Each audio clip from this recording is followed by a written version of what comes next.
നാം ഇപ്പോൾ നിൽക്കുന്നത് ഭഗവാൻ ശ്രീനാരായണ ഗുരുദേവൻ 1928 ജനുവരി 16 ഇവിടെ SNDP യോഗത്തിൻ്റെ ഒരു വിശേഷാൽ പൊതുയോഗം ചേർന്ന സമയത്ത് ഇവിടെ എഴുന്നള്ളി ഈ തേന്മാവിൻ ചുവട്ടിൽ വടക്കോട്ട് ദർശനമായിരുന്നു കൊണ്ട് ശിവഗിരി തീർത്ഥാടനമെന്ന ആശയത്തിന് നമുക്ക് അനുമതി നൽകി അനുഗ്രഹിച്ച പുണ്യഭൂമിയാണ്. എല്ലാവരും പറഞ്ഞു ഗുരു SNDP യോഗത്തെ വിട്ടു എന്നൊക്കെ പറഞ്ഞ് ഗുരുദേവൻ ഇടയ്ക്ക് അങ്ങനെ സംസാരിച്ചിരുന്നില്ല.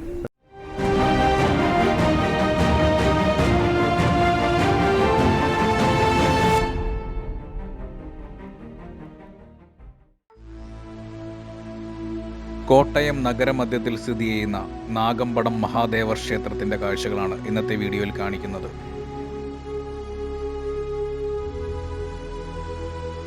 മീനച്ചിലാറിന്റെ തീരത്താണ് ഈ ക്ഷേത്രം സ്ഥിതി ചെയ്യുന്നത്.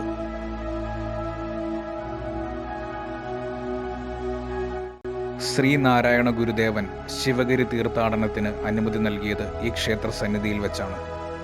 അതുകൊണ്ട് തന്നെ കേരള ചരിത്രത്തിൽ വളരെ പ്രാധാന്യമർഹിക്കുന്നതാണ് ഈ ക്ഷേത്രം. ശ്രീനാരായണ ഗുരുദേവന്റെ ശിഷ്യനായ ബോധാനന്ദ സ്വാമികൾ കൊല്ലവർഷം 1090 ഇവിടെ ശിവചൈതന്യമുള്ള വേൽ പ്രതിഷ്ഠിച്ചത്.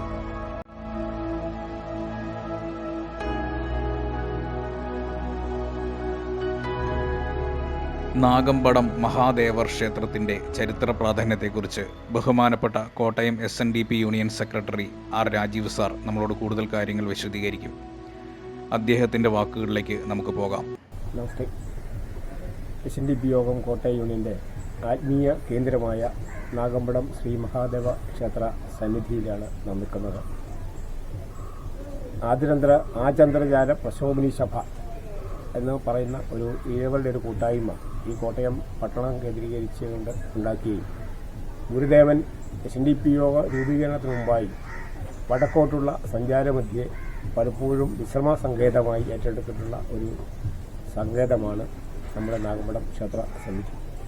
ഈ പ്രശോഭനി സഭയുടെ നേതൃത്വത്തിൽ നമ്മുടെ പൂർവികർ ചേർന്നുകൊണ്ട് പണപ്പിരിവ് നടത്തിക്കൊണ്ട് സ്വരുക്കൂട്ടിയ വാങ്ങിയെടുത്ത ഈ വസ്തുവിൽ ഇവിടെ പ്രതിഷ്ഠ നടത്തുകയും ഇപ്പോൾ 111ാമത് തിരുവുത്സവമാണ് ഈ 2024 ജനുവരി 16 കൊടിയേറി 23 ആറാട്ടോടുകൂടി സമാപിക്കുന്നത്.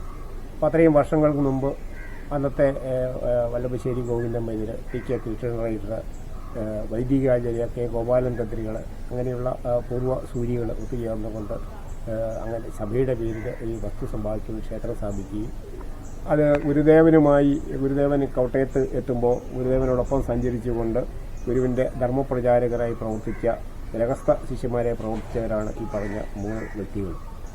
അങ്ങനെ പ്രവർത്തനം ആരംഭിച്ച് SNDP യോഗത്തിൻ്റെ രൂപീകരണത്തിന് ശേഷം 1928 സംഘടനാ സംവിധാനത്തിലൂടെ SNDP യോഗം വന്നപ്പോൾ കോട്ടയം SNDP യൂണിയൻ്റെ ആത്മീയ കേന്ദ്രമായി ഇത് മാറുകയും അങ്ങനെ തുടർന്ന് SNDP യൂണിയൻ്റെ എല്ലാവിധ നേതൃത്വത്തിലാണ് ഇവിടെ നടക്കുന്ന എല്ലാ കാര്യങ്ങളും നടന്നു വരുന്നത്.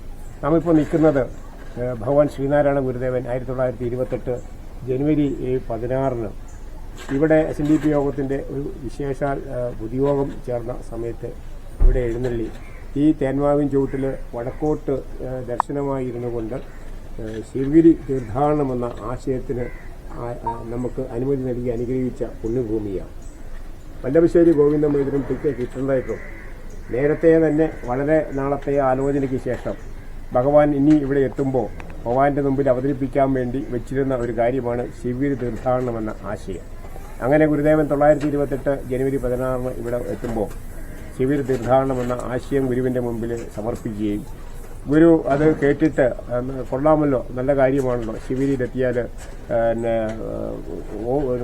വെള്ളത്തിൽ കുളിക്കുകയും ചെയ്യാം, അമ്മയെ തൊഴുകയും ചെയ്യാം എന്ന് പറഞ്ഞുകൊണ്ട് തുടർന്ന് തീർത്ഥാടനത്തിൻ്റെ കാര്യങ്ങളെക്കുറിച്ച് അവരുമായി സംസാരിക്കുകയുണ്ടായി. അപ്പോൾ എന്തിനാണ് തീർത്ഥാടനം? ഇവിടെ നിലവിലിപ്പോൾ തീർത്ഥാടകരായിട്ട് ശബരിമലയ്ക്ക്, അപ്പോൾ ആ സമയത്ത് ഇവിടെ ശബരിമലയിലേക്കുള്ള തീർത്ഥാടകർ ഈ മീനച്ചിലാറിൽ വന്ന് കുളിച്ചിട്ട് പോകുന്നത് കണ്ടുകൊണ്ട് ഗുരുദേവൻ പറഞ്ഞു, ആ തീർത്ഥാടകർ ഇതിലെ പോകുന്നുണ്ടല്ലോ, അതുപോലെ തന്നെ മക്കയിലേക്കും പളനിയിലേക്കുമൊക്കെ തീർത്ഥാടകർ ധാരാളം പേര് പോകുന്നു, അതേപോലെ ഒരു തീർത്ഥാടനമാണോ നിങ്ങൾ ഉദ്ദേശിക്കുന്നത് എന്ന് പറഞ്ഞപ്പോൾ ഗുരു കൽപ്പിച്ചാലും എന്ന് പറഞ്ഞുകൊണ്ട് ഗുരുദേവനുമായി ആശയവിനിമയം നടത്തി. അപ്പോൾ ഗുരു എങ്ങനെയായിരിക്കണം തീർത്ഥാടനമെന്ന് ആദ്യം അവരോട് സംസാരിക്കും. നിങ്ങൾ നമ്മുടെ ആളുകളല്ല, നീണ്ട കാലത്തെ വ്രത അനുഷ്ഠാനം 41 ദിവസത്തെ വ്രതം അനുസരിച്ചാണ് ശബരിമലയ്ക്ക് പോകുന്നത്. അതുപോലെ തന്നെ മറ്റ് സ്ഥലങ്ങളിലേക്കൊക്കെ പോകണം. നീണ്ട കാലത്തെ വ്രതം അനുഷ്ഠിക്കേണ്ടതുണ്ട്. നമ്മളെ സംബന്ധിച്ച് ഇവിടെ അത്തരത്തിലൊരു കാര്യം പറഞ്ഞു നമ്മുടെ ആളുകളാരും ചെയ്യുവാൻ തയ്യാറായില്ല. അതുകൊണ്ട് ഒരു ചെറിയ കാലത്തെ വ്രതം എന്ന് പറഞ്ഞാൽ 10 ദിവസത്തെ വ്രതം അനുഷ്ഠിച്ചുകൊണ്ട് ബുദ്ധന്റെ പഞ്ചശുദ്ധി വ്രതം നോട്ടുകൊണ്ട് ആയിരിക്കണം നമ്മുടെ ആളുകൾ തീർത്ഥാടകരായി വരേണ്ടതെന്ന് സൂചിപ്പിക്കേണ്ടത്. അപ്പോൾ അന്നേരം തന്നെ ഈ ശബരിമലക്കാർ ധരിച്ചിരിക്കുന്ന കറുത്ത വസ്ത്രത്തിന്റെ കാര്യം സൂചിപ്പിച്ചുകൊണ്ട് പറഞ്ഞു, നമുക്കൊരു വസ്ത്രം എന്ത് വസ്ത്രമായിരിക്കണം ധരിക്കേണ്ടത് എന്ന് വല്ലഭശ്ശേരി ഗോവിന്ദമേൽ ചോദിച്ചപ്പോൾ ശബരിമലക്കാർ കറുത്ത വസ്ത്രം ധരിക്കുന്നു.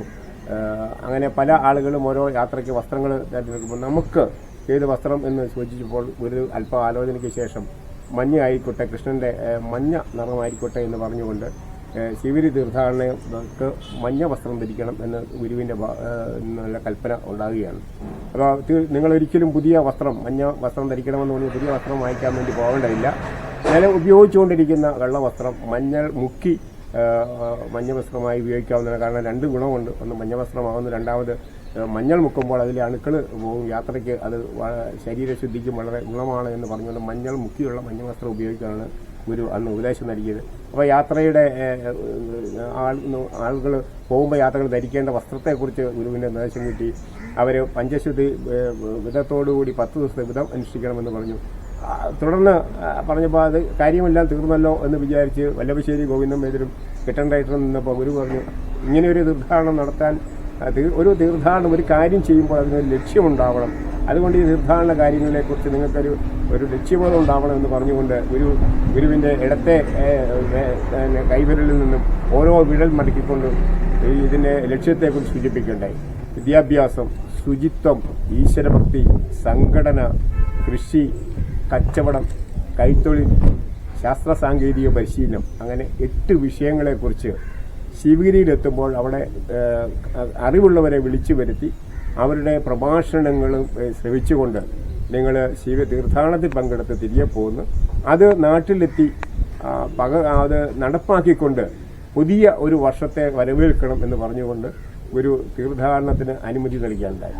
അപ്പോൾ വളരെ പ്രധാനപ്പെട്ട തീർത്ഥാടന ലക്ഷ്യമായിട്ട് നമ്മൾ സൂചിപ്പിച്ച 8 ലക്ഷ്യങ്ങളെക്കുറിച്ച് വിദ്യാഭ്യാസം, ശുചിത്വം, ഈശ്വരഭക്തി, സംഘടന, കൃഷി, കച്ചവടം, കൈത്തൊഴിൽ, സാങ്കേതിക പരിശീലനം എന്നീ 8 ലക്ഷ്യങ്ങളെക്കുറിച്ച് വളരെ വിശദമായി ഇവരുമായി ആശയവിനിമയം നടത്തുകയും അങ്ങനെ ഈ 8 ലക്ഷ്യങ്ങളുടെ പൂർത്തീകരണത്തിനായി ഓരോ വർഷവും തീർത്ഥാടകരെത്തുന്നവർ പ്രഗത്ഭരായ ആളുകളെ അവിടെ വിളിച്ചു വരുത്തി അവരുടെ ക്ലാസുകൾ കേട്ട് അത് സ്വജീവിതത്തിൽ പകർത്തി സംഘടനയിലൂടെ നടപ്പാക്കിക്കൊണ്ട് നമ്മുടെ ജീവിതം മെച്ചപ്പെട്ടതാവണം എന്ന വലിയ ഉദാത്തമായ ഒരു കാഴ്ചപ്പാട് കൂടിയാണ് ശിവരി തീർത്ഥാടനം എന്ന വലിയ ആശയത്തിന് ഇവിടെ തുടക്കം കുറിക്കുന്നത്. അതിന് സാക്ഷ്യം വഹിച്ച തേന്മാവിന്റെ ചുവട്ടിൽ നിന്നുകൊണ്ട് നിങ്ങളുമായി ആശയം പങ്കുവെക്കാൻ സാധിച്ചതിൽ ഏറ്റവും വലിയ സന്തോഷമുണ്ട്. മറ്റൊരു വലിയ ചരിത്ര മുഹൂർത്തവും ഈ സമയത്ത് അതേ ദിവസം നടക്കുകയുണ്ടായി. SNDP യോഗത്തിന്റെ സംഘടനാ സംവിധാനത്തിലുള്ള പ്രവർത്തനം മുമ്പ് ഞാൻ സൂചിപ്പിച്ചപ്പോൾ 1928 ആണ് ആരംഭിക്കുന്നത്. 1928 ആദ്യത്തെ 108 ശാഖകൾക്കുള്ള രജിസ്ട്രേഷൻ സർട്ടിഫിക്കറ്റ് ഇവിടെ വെച്ചാണ് തൃപ്പാദങ്ങളുടെ കയ്യിൽ നിന്നും നമ്മുടെ പൂർവ്വ സൂരികളായ സമുദായ നേതാക്കൾക്ക് ഏറ്റുവാങ്ങാനുള്ള അവസരം ലഭിച്ചത്. ആദ്യത്തെ ശാഖകളൊക്കെ കുട്ടനാട് യൂണിയന്റെ കീഴിലും ചങ്ങനാശ്ശേരി യൂണിയന്റെയും കോട്ടയവും മീനച്ചിരി യൂണിയൻ അങ്ങനെ രൂപീകരിക്കപ്പെട്ട ആദ്യ യൂണിയൻ കീഴിലുള്ള ശാഖകൾക്ക് ഇവിടെ വെച്ച് മഹാഗുരുവിന്റെ കയ്യിൽ നിന്ന് സർട്ടിഫിക്കറ്റ് വാങ്ങിക്കാനുള്ള അവസരവും ഇവിടെ ലഭിക്കുകയുണ്ടായി. അവസാനം നമ്മുടെ 108ാമത്തെ ശാഖ പൂഞ്ഞാറ് ശാഖയോഗമാണ്.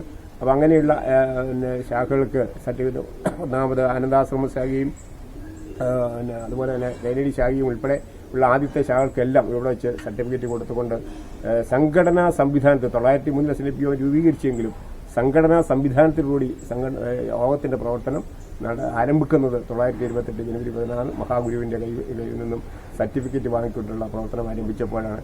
എല്ലാവരും പറഞ്ഞു ഗുരു SNDP യോഗത്തെ വിട്ടു എന്നൊക്കെ പറഞ്ഞ് ഗുരുദേവൻ ഇടയ്ക്ക് അങ്ങനെ സംസാരിച്ചിരുന്നില്ല. പക്ഷെ നമുക്ക് ബോധ്യമാകുന്നു SNDP യോഗത്തിന്റെ ഗുരുദേവൻ പങ്കെടുത്ത അവസാനത്തെ പൊതുപരിപാടി കൂടിയാണ് ഇവിടെ ഈ നാഗമ്പടം ക്ഷേത്രത്തിന്റെ മണ്ണിലുള്ള ഈ സന്നിധി. അവിടെ പങ്കെടുത്തുകൊണ്ടാണ് ഈ 2 വലിയ ചരിത്ര മുഹൂർത്തങ്ങൾക്ക് സാക്ഷിയാവാനായിട്ട് അന്നത്തെ പൂർവ്വ സൂര്യകൾക്ക് സാധിച്ചത്. SNDP യോഗത്തിന്റെ ആദ്യത്തെ 108 ശാഖകൾക്ക് സർട്ടിഫിക്കറ്റ് കൊടുക്കുന്നു.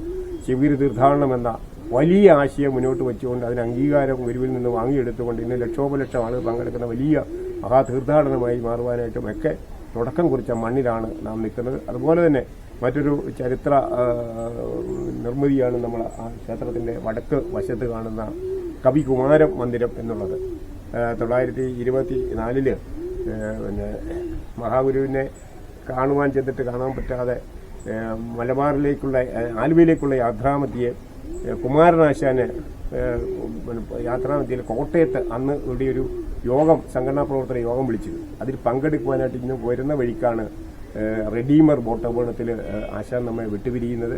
അപ്പോൾ ആ ആശാൻ പിറ്റേന്ന് ഇവിടെ നടക്കേണ്ട ഒരു അവിടെ ഈ കുമാരമന്ദിരം ഇരിക്കുന്ന സ്ഥലത്ത് താൽക്കാലികമായി നിർമ്മിച്ച ഒരു പന്തലിൽ അന്ന് SNDP യോഗത്തിൻ്റെ ഒരു വിശേഷാൽ യോഗം വിളിച്ചു ചേർത്തിട്ടുണ്ടായി.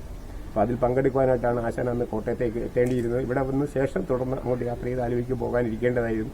പക്ഷേ അങ്ങനെ ഒരു പോകാൻ പറ്റാതെ ഈ ഇവിടെ ആ മഹാകവിയുടെ ആദ്യത്തെ സ്മാരകമായി എന്നത്തെ നമ്മുടെ സംഘടന ഇവിടെ ഉണ്ടായിരുന്ന പൂർവ്വസ്ഥിതികൾ ആ മന്ദിരത്തിന് കവികുമാര മന്ദിരം എന്ന് ആശാന്റെ ആദ്യ സ്മാരകമായി ഇവിടെ അത് നിലകൊണ്ടു. ഇപ്പോൾ നിൽക്കുന്നത് നമ്മൾ പിന്നീട് 2 പ്രാവശ്യം പുതുക്കിപ്പണിത പുതിയ മണ്ഡപമാണ് നിൽക്കുന്നത്. അപ്പോൾ അങ്ങനെ വളരെ ചരിത്ര പ്രാധാന്യമുള്ള ഈ നാഗമ്പട ക്ഷേത്ര സന്നിധിയിൽ ഈ വർഷത്തെ 111 ഈ വർഷത്തെ നമ്മുടെ 91ാമത് ശിവഗിരി തീർത്ഥാടനത്തിന് ധാരാളം ഭക്തജനങ്ങൾ ഈ ഡിസംബർ മാസം 15-ാം തീയതി തുടങ്ങി എല്ലാ ദിവസങ്ങളിലും ഇവിടെ എത്തിച്ചേർന്നുകൊണ്ട് ഈ തേന്മാവിനെ വണങ്ങി തേന്മാവിനെ പ്രതിഷ്ഠം വെച്ചുകൊണ്ട് അവരുടെ യാത്ര മുന്നോട്ട് പോകുന്നത് കാണുവാൻ സാധിച്ചിട്ടുണ്ട്. തീർച്ചയായിട്ടും വരുന്ന നാളുകളിൽ ശിവഗിരി തീർത്ഥാടനവുമായി ബന്ധപ്പെട്ട് ഏറ്റവും പ്രധാനപ്പെട്ട ഒരു സങ്കേതമായി ഇത് മാറും എന്നുള്ള യാതൊരു സംശയമില്ല. നമ്മൾ നിൽക്കുന്ന തൊട്ടപ്പുറത്ത് കാണുന്ന ഈ മന്ദിരം ശിവഗിരി തീർത്ഥാടന അനുമതി സ്മാരക പവലിയനായി സംസ്ഥാന സർക്കാർ കോട്ടയം SNDP നൽകിയ തുക കൊണ്ട് നിർമ്മിച്ചിട്ടുള്ളതാണ്. ശ്രീ ഉമ്മൻചാണ്ടി കേരളത്തിൻ്റെ മുഖ്യമന്ത്രിയായിരുന്ന സമയത്ത് ശ്രീ KM മാണി സാർ ധനകാര്യമന്ത്രി ആയിരുന്നപ്പോൾ നമുക്ക് നൽകിയിട്ടുള്ള വലിയ ഒരു ഗവൺമെൻറ് ഫണ്ട് കൊണ്ട് നിർമ്മിച്ചിട്ടുള്ളതാണ് ഈ നിൽക്കുന്ന പവലിയന്. അങ്ങനെ എല്ലാവിധ അതുപോലെ തന്നെ നമ്മുടെ മീനച്ചിലാറിൻ്റെ തീരത്ത് വളരെ വിശാലമായ ഉള്ള നമ്മുടെ ഈ മൈതാനം ക്ഷേത്രത്തിൻ്റെ ഉത്സവത്തിനും മറ്റു കാര്യങ്ങൾക്കുമായി വിനിയോഗിക്കുന്നു. ഈ വർഷത്തെ 111ാമത് തിരുവുത്സവമാണ് നടക്കാൻ പോകുന്നത്. വലിയ ശാഖ 103 ശാഖകളാണ് കോട്ടയം SNDP-നുള്ളത്. ഈ 103 ശാഖകളിൽ പൂർണ്ണമായ പിന്തുണയും സഹകരണത്തോടു കൂടിയാണ് ഈ വർഷത്തെ തിരുവുത്സവം നടക്കുന്നത്. തിരുവുത്സവത്തിൻ്റെ പ്രാരംഭ പ്രവർത്തനങ്ങൾ ആരംഭിച്ചു. ഏതായാലും നാഗമ്പട ക്ഷേത്രത്തിൻ്റെ ചരിത്ര പശ്ചാത്തലം നിങ്ങളുമായി പങ്കുവെക്കാൻ സാധിച്ചതിലുള്ള സന്തോഷം രേഖപ്പെടുത്തുന്നു. നന്ദി, നമസ്കാരം. ഗുരുദേവ തൃപ്പാദങ്ങളുടെ പാദസ്പർശം കൊണ്ട് അനുഗ്രഹീതമായ ഈ ക്ഷേത്രത്തിലെ കാഴ്ചകൾ എല്ലാവർക്കും ഇഷ്ടമായെന്ന് കരുതുന്നു. മറ്റൊരു വീഡിയോയുമായി വീണ്ടും കാണാം. വീഡിയോ കണ്ട എല്ലാവർക്കും നന്ദി.